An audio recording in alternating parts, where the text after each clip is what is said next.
अब हम पढ़ेंगे दर्पण। दर्पण क्या होता है? तो हम अपना चेहरा जिस युक्ति में देखते हैं वो दर्पण ही होता है। दर्पण बना काहे का होता है? कांच का। और दर्पण में आपने देखा होगा कि एक साइड में पॉलिश होती है और दूसरी साइड उसकी चमकीली होती है। तो दर्पण किससे बना है? कांच से या प्लास्टिक के भी होता है। तो कांच या प्लास्टिक या अन्य कोई पारदर्शी पदार्थ। तो दर्पण किससे बन रहा है? कांच से, प्लास्टिक से या पारदर्शी पदार्थ से। कांच, प्लास्टिक भी पारदर्शी पदार्थ है। तो इसकी डेफिनेशन लिखना चाहें दर्पण की तो क्या लिखेंगे? दर्पण की पारदर्शी पदार्थ से बनी युक्ति है। दर्पण पारदर्शी पदार्थ से बनी युक्ति है। ठीक है। पारदर्शी पदार्थ के रूप में आपका कांच हो सकता है, प्लास्टिक हो सकता है, जिसका एक पृष्ठ चमकीला एवं दूसरे पृष्ठ पर क्या होती है? पॉलिश होती है। जिसका एक पृष्ठ चमकीला एवं दूसरे पृष्ठ पर पॉलिश होती है। दर्पण क्या है? दर्पण पारदर्शी पदार्थ से बनी ऐसी युक्ति है जिसका एक पृष्ठ चमकीला एवं दूसरे पृष्ठ पर पॉलिश होती है। तो जो पृष्ठ चमकीला है उसे हम कह देते हैं परावर्तक पृष्ठ। जो पृष्ठ चमकीला है उसे क्या कह देते हैं? परावर्तक पृष्ठ। और परावर्तक पृष्ठ के आधार पर दर्पण को हम दो भागों में बांटते हैं। तो परावर्तक पृष्ठ के आधार पर दर्पण कितने प्रकार के हैं? दो प्रकार के हैं। नंबर ए लेके चलते हैं, समतल दर्पण, और नंबर बी गोलीय दर्पण।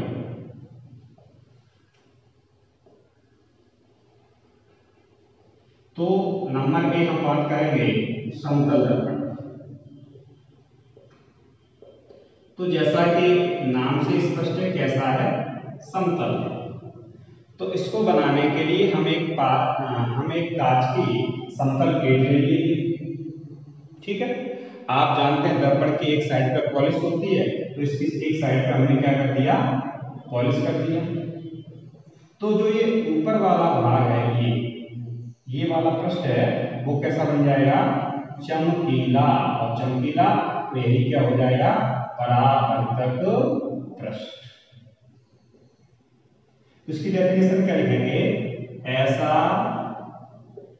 दर्पण जिसका परावर्तक पृष्ठ, ऐसा दर्पण जिसका परावर्तक पृष्ठ कैसा हो? समतल। समतल दर्पण की डेफिनेशन क्या हो गई? ऐसा दर्पण जिसका परावर्तक पृष्ठ समतल हो, समतल दर्पण कहलाएगा। अब हम इस समतल दर्पण से जो प्रतिबिंब बनते हैं, प्रतिबिंब की विशेषताएं देखेंगे। किसकी विशेषताएं देखेंगे? प्रतिबिंब की। तो घर में जो ड्रेसिंग टेबल होती है उसमें भी समतल दर्पण का उपयोग होता है। तो हम देखते हैं ड्रेसिंग टेबल में हम सीधे खड़े हैं तो सीधा बनता है प्रतिबिंब, जैसे हम खड़े हैं वैसे बनता है सेम। तो कहने का मतलब है नंबर फर्स्ट, प्रतिबिंब कैसा बनता है? सीधा बनता है। कैसा बनता है? सीधा बनता है। जब सीधा होगा प्रतिबिंब तो वो सदैव आभासी होगा, वास्तव में नहीं रहेगा, केवल उसका क्या होगा? आभास होगा। और जो प्रतिबिंब होगा, प्रतिबिंब सदैव बिंब के आकार का बनेगा। प्रतिबिंब सदैव बिंब के आकार का बनता है। जितना बड़ा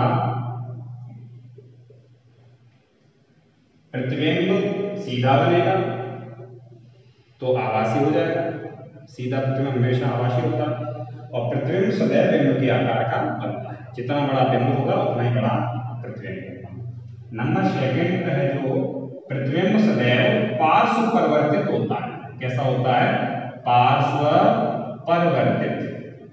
अगर आप समतल दर्पण के सामने खड़े हैं, अगर आप अपना बायां गाल टच करेंगे तो आपको ऐसा लगेगा जैसे दायां गाल टच कर रहे हैं। जैसे इधर टच करेंगे तो ऐसा प्रतीत होगा कि हम इधर टच कर रहे हैं। तो इसे ही हम कहते हैं पार्श्व परावर्तन। पार्श्व परावर्तन और जो प्रतिबिंब होता है वो पार्श्व परावर्तित होता है। थर्ड पॉइंट है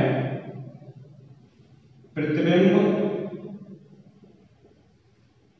दर्पण से उतनी ही दूरी पर बनता है जितनी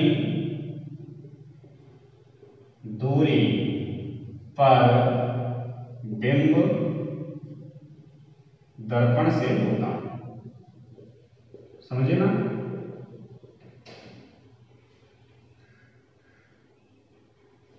तो जैसे आप समतल दर्पण के सामने 2 फीट की दूरी पर खड़े हैं तो आपको ऐसा प्रतीत होगा कि आपका जो प्रतिबिंब समतल दर्पण में बन रहा है वो समतल दर्पण के पीछे 2 फीट की दूरी पर बन रहा है। नंबर 4, अगर आप या अगर बिंब दर्पण की ओर बी वेग से गति करेगा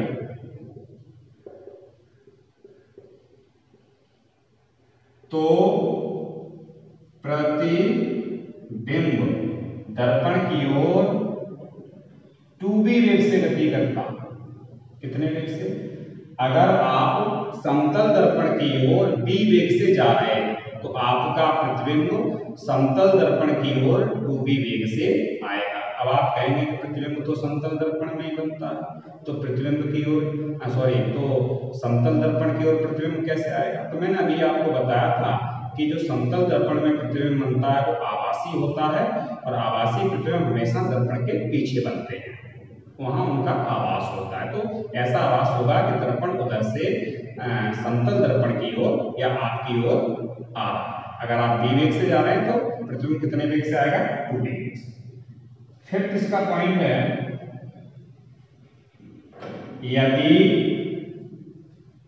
समतल दर्पण को, समतल दर्पण है आपके पास, यदि समतल दर्पण को थीटा कोण से घुमा दें, कितने कोण से घुमा दें? यदि समतल दर्पण को थीटा कोण से घुमा दें तो प्रतिबिंब 2 थीटा कोण से घूम जाता है। ध्यान रखना, अगर आप अपने समतल दर्पण को थीटा कोण से घुमा देंगे तो प्रतिबिंब कितने कोण से घूम जाएगा? 2 थीटा कोण से। ध्यान रखना, अगर आप दर्पण की ओर b वेग से आ रहे हैं तो प्रतिबिंब भी आपकी ओर 2b वेग से आएगा। अगर आप दर्पण की ओर b वेग से जा रहे हैं तो प्रतिबिंब दर्पण की ओर 2b वेग से आएगा। अब इसका एक अच्छी पॉइंट है, कंपटीशन एग्जाम या फिर में भी कई बार आ चुका है कि यदि दो समतल दर्पण परस्पर थीटा कोण पर झुके, कितने कोण पर झुके हैं? थीटा कोण पर झुके हैं एवं उनके मध्य कोई बिंब रखा है तो प्रतिबिंब की संख्या ज्ञात कीजिए। तो प्रतिबिंब की संख्या ज्ञात कीजिए। इसके लिए सूत्र है सीधा सीधा, स्मॉल n बराबर 360/थीटा, जहां थीटा बराबर दोनों दर्पणों के मध्य कोण n प्रतिबिंब की संख्या, और ये वैल्यू सदैव विषम आती है। विषम नहीं आएगी तो आपको लानी पड़ेगी। कैसे? अगर जैसे इस सूत्र से वैल्यू सम आ गई तो सम को विषम में बदलने के लिए हम एक जोड़ दें या एक घटा दें, लेकिन इसमें हम एक को क्या करेंगे, घटा देंगे। 360 बटा थीटा माइनस 1। तो हम एक सवाल लेके चलते हैं। ये कोई समतल दर्पण परस्पर मान के चले हम कि ये 45 डिग्री पे झुके हैं, क्योंकि यहाँ पे कोई बिंब रखा है। तो प्रतिबिंब की संख्या क्या कीजिए? तो आपको मालूम है कि जो ये दोनों दर्पणों के मध्य जो कोण होता है उसको थीटा कहते हैं। थीटा बराबर 45 डिग्री। प्रतिबिंब की संख्या निकालनी है, ठीक है। थीटा दोनों दर्पणों के मध्य जो कोण बनता है वो थीटा मैंने आपको बताया, दोनों दर्पणों के मध्य कोण। तो यहाँ से थीटा बराबर 45 डिग्री हो गया। तो प्रतिबिंब की संख्या निकालने के लिए हम सूत्र लगा दिए n बराबर 360 बटा 45। कितना आएगा भाई? सूत्र क्या है? स्मॉल n बराबर 360 बटा थीटा। थीटा की वैल्यू 45 है। 360 में 45 का भाग लगाया 8 बार गया। वैल्यू कैसी आ गई? सम। लेकिन मैंने कैसा बताया, कैसा आना चाहिए? विषम। तो जब सम आए और विषम बनाना है तो हमने बताया -1 कर देते हैं। तो 300 यहाँ पे भी -1 कर दीजिए, यहाँ पे भी -1 कर दीजिए। तो कितने हो जाएंगे? 7। और प्रतिबिंबों की संख्या कितनी हो जाएगी? 7। समतल दर्पण से संबंधित एक बात और है। अगर आप समतल दर्पण के सामने खड़े हैं और आपको अपना पूरा प्रतिबिंब देखना है तो समतल दर्पण की लंबाई कितनी होनी चाहिए? अगर आपकी लंबाई 6 फीट है तो समतल दर्पण की लंबाई 3 फीट होनी चाहिए। कहने का मतलब व्यक्ति को अपना पूरा प्रतिबिंब देखने के लिए अपनी लंबाई के आधी लंबाई का समतल दर्पण लेना चाहिए। तो ये आपके समतल दर्पण क्लियर हो गया। इसके बाद अब आपका बचा है गोलीय दर्पण। कौन सा दर्पण बचा है? गोलीय। समतल दर्पण हो गया। दर्पण के 2 प्रकार हैं, समतल दर्पण, गोलीय दर्पण। तो समतल दर्पण को मैंने क्या बताया? ऐसा दर्पण जिसका परावर्तक पृष्ठ कैसा हो? समतल हो, समतल दर्पण कहलाएगा। फिर गोलीय दर्पण किसे कहेंगे? तो गोलीय दर्पण में परावर्तक पृष्ठ कैसा हो जाएगा? जब समतल में समतल है तो गोलीय दर्पण में कैसा होगा? गोल हो जाएगा। तो जिसका परावर्तक पृष्ठ कैसा हो? गोलीय। ठीक है। डेफिनेशन क्या हो जाएगी? ऐसा दर्पण जिसका परावर्तक पृष्ठ गोलीय हो, गोलीय दर्पण कहलाता है। ऐसा दर्पण जिसका परावर्तक पृष्ठ गोलीय हो, गोलीय दर्पण कहलाता है। गोलीय दर्पण आपके 2 प्रकार के होते हैं, 2 टाइप्स होते हैं। एक होता है उत्तल दर्पण और एक होता है अवतल दर्पण। Small a small b। अब हम इनकी प्रकृति की बात करेंगे। तो उत्तल दर्पण की जो प्रकृति होती है वो आपकी होती है अपसारी। उत्तल दर्पण की प्रकृति अपसारी। कहने का मतलब ये प्रकाश किरणों को फैला देता है। क्या करेगा ये? प्रकाश किरणों को फैला देगा। अवतल दर्पण की प्रकृति देखेंगे तो अपसारी में क्या हो जाएगा?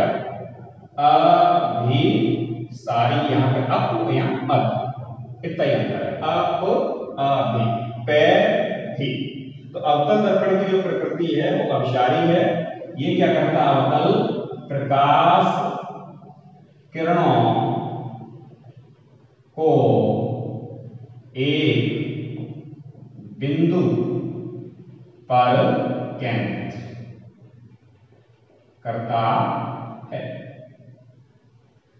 क्लियर? उत्तल दर्पण प्रकृति अपसारी, प्रकाश किरणों को फैला देता। अवतल दर्पण प्रकृति अभिसारी, प्रकाश किरणों को एक बिंदु पर केंद्रित कर देता है। अब थोड़ा इसको हम समझेंगे। तो हमने जैसे कांच का कोई रिंग ले लिया, गिलास का कोई रिंग ले लिया या कांच का हमने गोली कोस ले लिया। गोली कोस क्या होता है, रिंग क्या होता है, जिसके अंदर कोई भी पदार्थ ना हो, केवल पृष्ठ पर हो।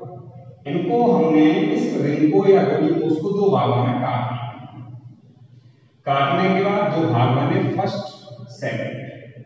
इसके हमने अंदर वाले भाग पर पॉलिश कर दी और इसके हमने बाहर वाले भाग पर पॉलिश कर दी। तो दो प्रकार के दर्पण बन रहे हैं। तो जब हम इसके अंदर वाले भाग पर पॉलिश करेंगे, फर्स्ट भाग के अंदर वाले भाग पर पॉलिश करेंगे, तो बाहर वाला भाग अपने आप कैसा हो जाएगा, चमकीला। और जब ये चमकीला होगा तो ये क्या होगा, परावर्तक पृष्ठ। ठीक है। और सेकंड वाक्य आपने बाहर वाले साइड पे पॉलिश की है, अंदर वाली साइड कैसे रह जाएगी, चमकीली। और जब ये चमकीली होगी तो ये क्या हो गई, परावर्तक पृष्ठ हो गई। तो आपने देखा हमने एक गोली को उसको दो भागों में काट के एक भाग में अंदर की साइड पॉलिश की, एक भाग में बाहर की साइड पॉलिश की। तो आपके जो परावर्तक पृष्ठ है, तो एक परावर्तक पृष्ठ है वो उभरा हुआ है और एक परावर्तक पृष्ठ है वो दबा हुआ है। तो जो फर्स्ट वाला है वो आपका उत्तल, कौन सा है, उत्तल दर्पण। और सेकंड वाला है वो आपका क्या है, अवतल दर्पण। फर्स्ट कौन सा दर्पण है, उत्तल, सेकंड कौन सा, अवतल दर्पण। अब आप स्वयं डेफिनेशन लिख सकते हैं इसकी उत्तल दर्पण की। अभी तक हम जो टोटल बात करी है वो हम परावर्तक पृष्ठ के आधार पर करते आए हैं, उसी के आधार पर करेंगे। तो अब आप देखते हैं कि इसका फर्स्ट भाग अर्थात उत्तल दर्पण का जो परावर्तक पृष्ठ है, इसका जो ये केंद्रीय भाग है, बीच वाला भाग है, यहां से लेके यहां तक है, वो इन दोनों किनारों से उभरा हुआ है। तो आप क्या कहेंगे, ऐसा। अब जो उत्तल दर्पण किसका भाग है, गोली दर्पण करके लिखेंगे, ऐसा गोलीय दर्पण जिसके परावर्तक पृष्ठ का केंद्रीय भाग किनारों की अपेक्षा ऊपर की ओर, किनारों की अपेक्षा ऊपर की ओर उठा हुआ हो, उत्तल दर्पण कहलाता है।